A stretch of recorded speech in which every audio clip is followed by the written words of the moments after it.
E69 news కి స్వాగతం. ముందుగా ముఖ్యాంశాలు. వినేష్ పై అనర్హత వేటు స్పందించిన ప్రధాని మోదీ. సీఎం రేవంత్ సోదరులపై విరుచుకుపడ్డ బాల్క సుమన్. అధర్మ యుద్ధంలో చంద్రబాబు తన నైజాన్ని చూపిస్తూ రాజకీయ విలువలను మరింత దిగజారుస్తున్నారు వైఎస్ జగన్.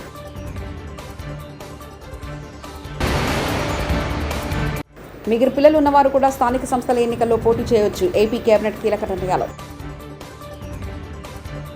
ఒలింపిక్స్ ఫైనల్లో చేరిన రెజ్లర్ వినేష్ పొగాట్పై అనర్హత వేటు పడడంతో ప్రధాని నరేంద్ర మోదీ బుధవారం ఎక్స్ ఖాతా వేదికగా స్పందించారు. వినేష్, నువ్వు ఛాంపియన్లకే ఛాంపియన్, నువ్వు భారత్కే గర్వకారణం, అలాగే ప్రతి భారతీయుడికి నువ్వు స్ఫూర్తిదాయకం. ఈరోజు నీకు తగిలిన ఎదురు దెబ్బ తనకు బాగా బాధిస్తుంది. దీనిని వ్యక్తం చేసేందుకు తన వద్ద మాటలు సైతం లేవు. ఆ బాధ నుంచి తిరిగి బయటకు రాగలవని ఆశిస్తున్నాను. సవాళ్లను ఎదిరించడం నీకు తెలుసు. ఆ క్రమంలో నీకు అండగా మేముంటామంటూ తెలిపారు. ముఖ్యమంత్రి రేవంత్ రెడ్డిపై మాజీ ఎమ్మెల్యే బాల్క సుమన్ తీవ్రస్థాయిలో విరుచుకుపడ్డారు. బుధవారం మీడియాతో మాట్లాడుతూ సీఎం రేవంత్ తన సోదరులకు తెలంగాణ మీదకు వదిలేశారని, అతని సోదరులకు ఏ పదవి లేకుండా రాజ్యాంగేతర శక్తులుగా వ్యవహరిస్తున్నారని మండిపడ్డారు. సాక్షాత్తు అసెంబ్లీ కమిటీ హాల్లో రేవంత్ సోదరుడు తిరుపతి రెడ్డి ఏ హోదాలా లేకుండా స్పీకర్ దగ్గరకు వికారాబాద్ రివ్యూ మీటింగ్లో పాల్గొన్నారని తెలిపారు. కొడంగల్లో తిరుపతి రెడ్డి కళ్యాణ లక్ష్మి చెక్కులను పంచుతుంటే తమ జెడ్పీటీసీ మహిపాల్ అడ్డుకున్నారని తెలిపారు. కనబడతా ఉంది.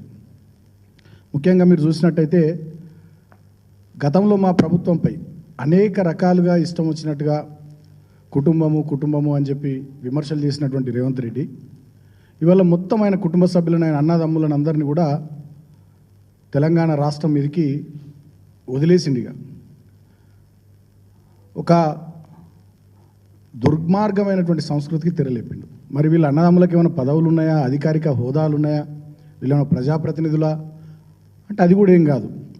ఈ సాక్షాత్తు అసెంబ్లీ కమిటీ హాల్లో జరిగినటువంటి మీటింగ్లో స్పీకర్ గారి అధ్యక్షతన అసెంబ్లీ కమిటీ హాల్లో జరిగినటువంటి వికారాబాద్ జిల్లాకు సంబంధించినటువంటి సమీక్షా సమావేశంలో రేవంత్ రెడ్డి వాళ్ళ బ్రదర్ తిరుపతి రెడ్డి కూర్చున్నటువంటి ఈ ఫోటో మీకు చూపిస్తా ఉన్నా.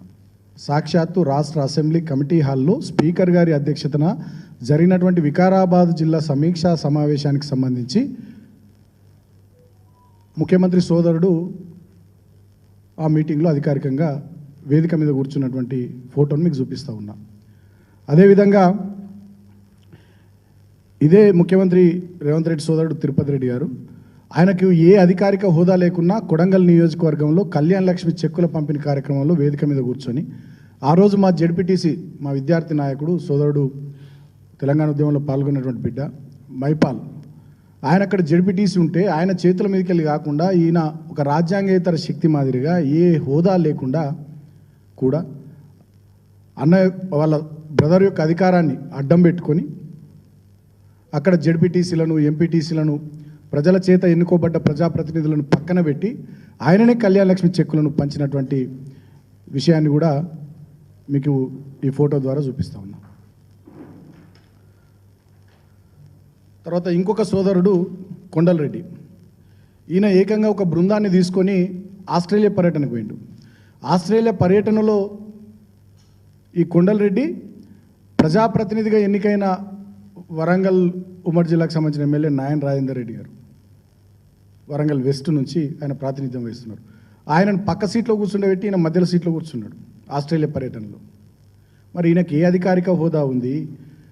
ఎట్లా అయినా ఏ హోదాలో ఒక బృందాన్ని ఆస్ట్రేలియా పర్యటనకు తీసుకొని పోయిండు?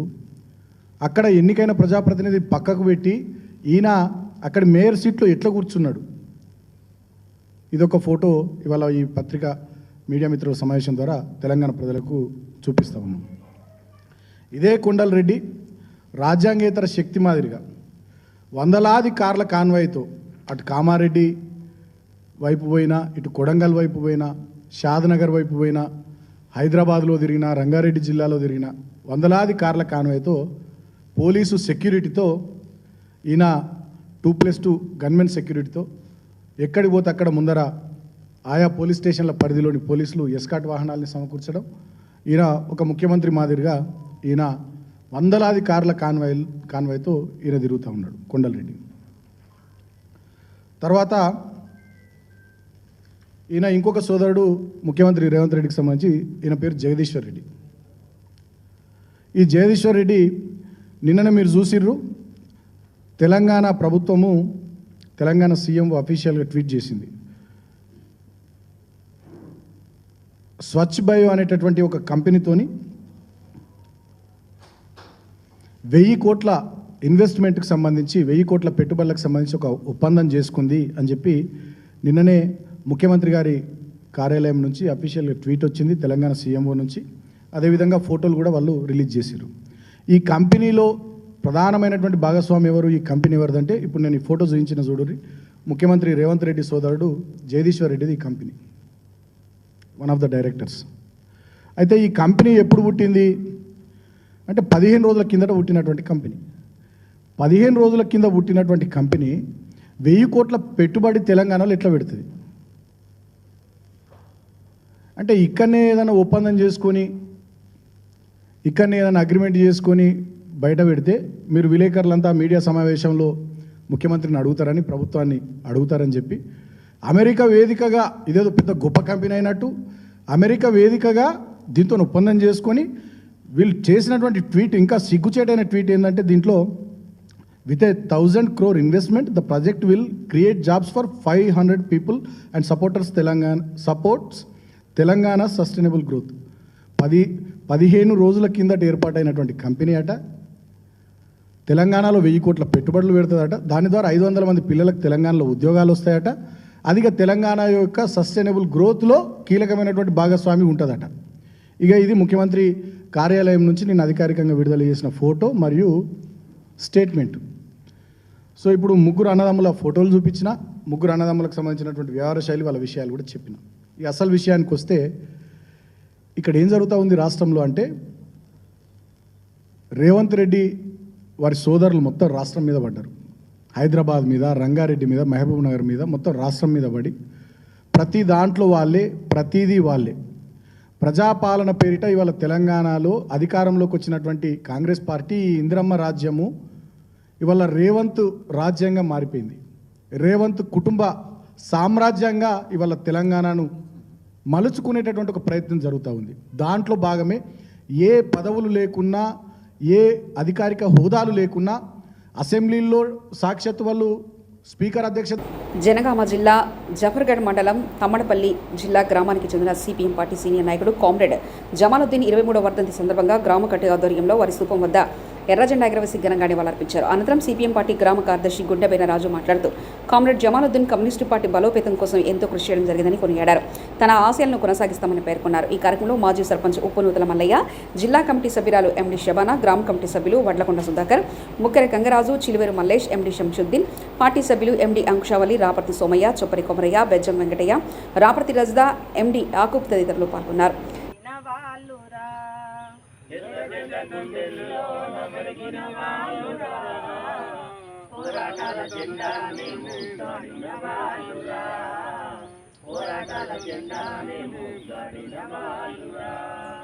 ఓరుగల్లు వీరులోయమ్మ, పోరాటాల ధీరులోయమ్మ, ఎర్ర జెండ గుండెల్లోన ఒరిగిన వాళ్ళురా, పోరాటాల జెండానే మూతాడిన వాళ్ళురా, పోరాటాల జెండానే మూతాడిన వాళ్ళురా.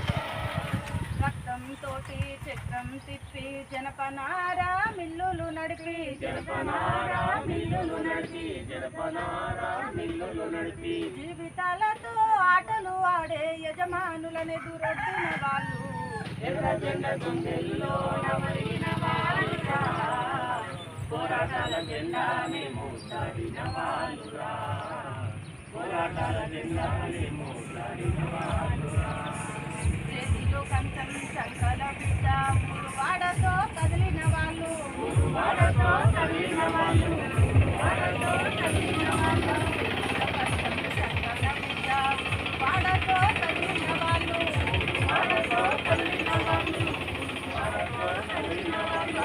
ఆకలి ముందు దోపిడి కోటలు కూలిపోవుట ఖాయమన్నారు, ఎర్ర జెండ గుండెల్లోన ఒరిగిన వాళ్ళురా, పోరాటాల జెండానే మూతాడిన వాళ్ళురా, పోరాటాల జెండానే మూతాడిన వాళ్ళురా. జోహార్ కామ్రేడ్ జమాలుద్దీన్, జోహార్ కామ్రేడ్ జమాలుద్దీన్, అమర్ హే కామ్రేడ్ జమాలుద్దీన్.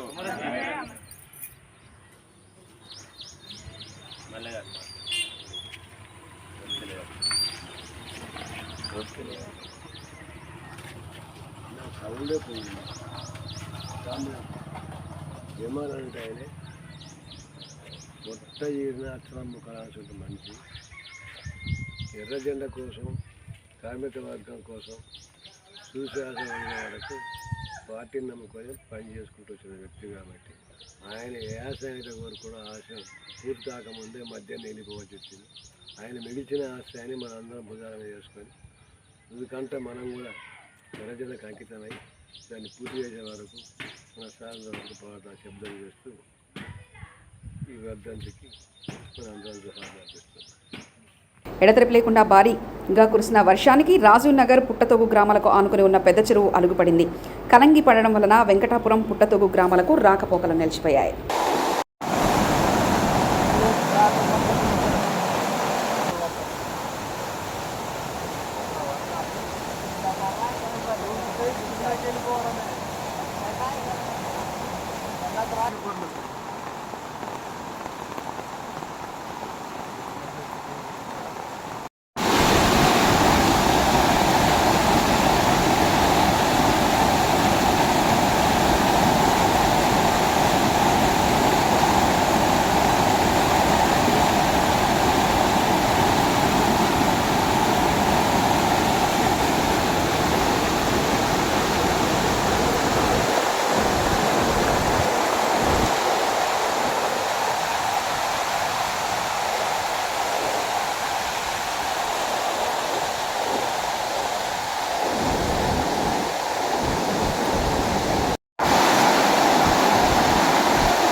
రాజధాని అమరావతికి మళ్లీ పూర్వ వైభవం మొదలైంది. గత 5 ఏళ్ల నిర్లక్ష్యంతో అటవిలా మారిన రాజధాని ప్రాంతం కొత్త రూపు దాల్చుకుంది. మొత్తం 24,000 ఎకరాల్లో జంగిల్ క్లియరెన్స్ పనులను ప్రభుత్వం ప్రారంభించింది. ప్రత్యేక పూజల అనంతరం మంత్రి నారాయణ పనులు ప్రారంభించారు. 4 రోజుల్లోగా పూర్తి చేయాలని లక్ష్యాన్ని నిర్దేశించింది.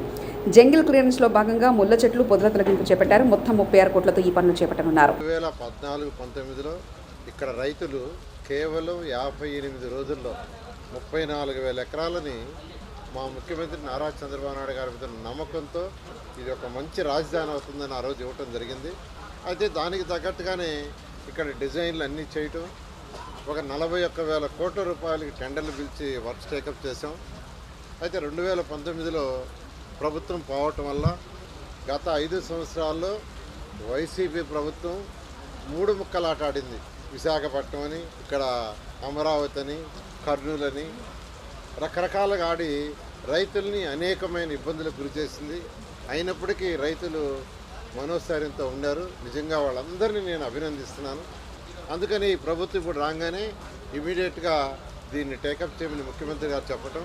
అయితే దానికి అంతకుముందు వేసిన రోడ్లు కొన్ని తవ్వేశారు, కొన్ని డోర్లు విండోస్ ఎత్తుకొని వెళ్ళిపోయారు.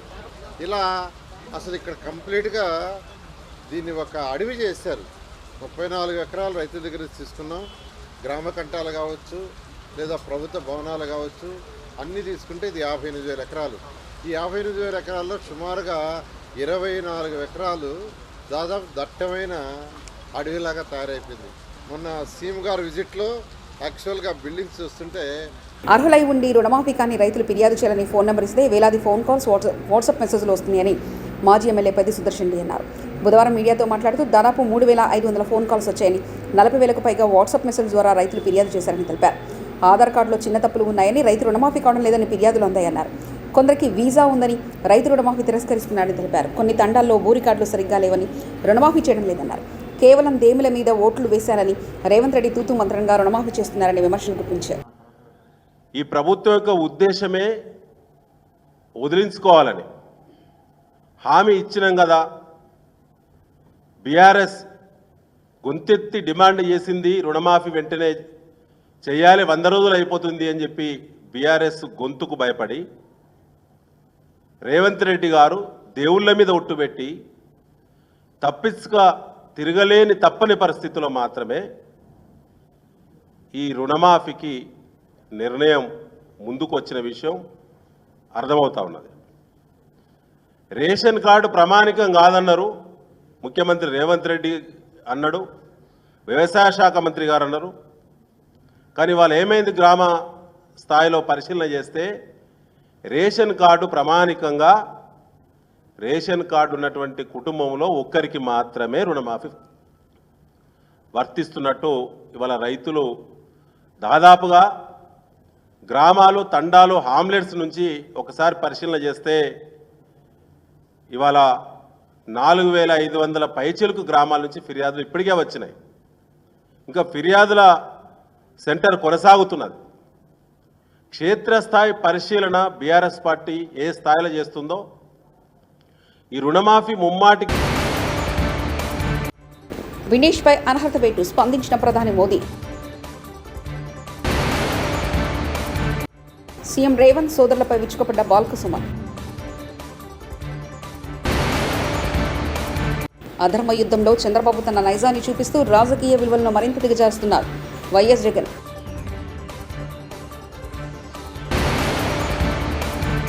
మిగిలి పిల్లలు ఉన్నవారు కూడా స్థానిక సంస్థల ఎన్నికల్లో పోటీ చేయవచ్చు. ఏపీ కేబినెట్ కీలక నిర్ణయాలు. ఇంతటితో సమాప్తం. చూస్తూనే ఉండండి E69 న్యూస్.